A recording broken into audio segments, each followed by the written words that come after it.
HMRC থেকে শত শত অভিভাবক হঠাৎই চাইল্ড বেনিফিট বন্ধ হওয়ার চিঠি পেয়ে চরম ভোগান্তিতে পড়েছেন। হঠাৎ করে বেনিফিট বন্ধের এমন চিঠি পেয়ে অনেকেই অবাক হয়ে গেছেন, কারণ যুক্তরাজ্যের নতুন অ্যান্টি ফ্রড সিস্টেম ভুলভাবে ধরে নিয়েছে তারা দেশ ছেড়ে বিদেশে স্থায়ীভাবে চলে গেছেন। অথচ বাস্তবে অনেকেই কেবল ছুটি কাটিয়ে ডাবলিন বিমানবন্দর হয়ে দেশে ফিরেছেন। তদন্তে জানা গেছে এ পর্যন্ত ৩৪৬টি পরিবার এই ভুলের শিকার হয়েছেন।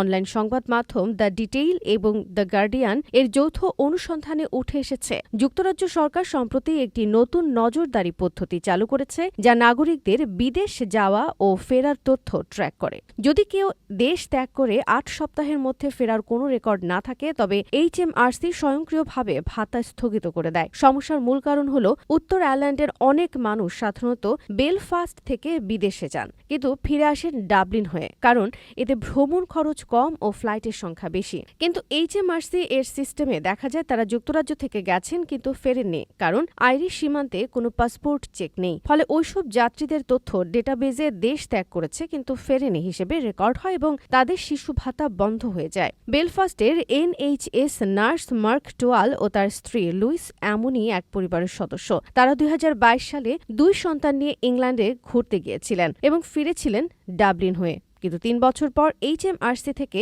এক চিঠিতে জানানো হয় তাদের চাইল্ড বেনিফিট বন্ধ করা হয়েছে, কারণ তারা নাকি দেশ ছেড়েছেন। টোয়াল ক্ষুব্ধ প্রতিক্রিয়া জানিয়ে বলেন, আমি একই ঠিকানায় ২৩ বছর ধরে আছি, ট্যাক্স দিচ্ছি ৩০ বছর ধরে। এখন কি প্রতিবার ডাবলিন হয়ে ফিরলেই আবার প্রমাণ দিতে হবে যে আমি দেশ ছাড়িনি? তিনি আরও জানান, এইচএমআরসি তাকে ৭০টি প্রশ্ন পাঠায়,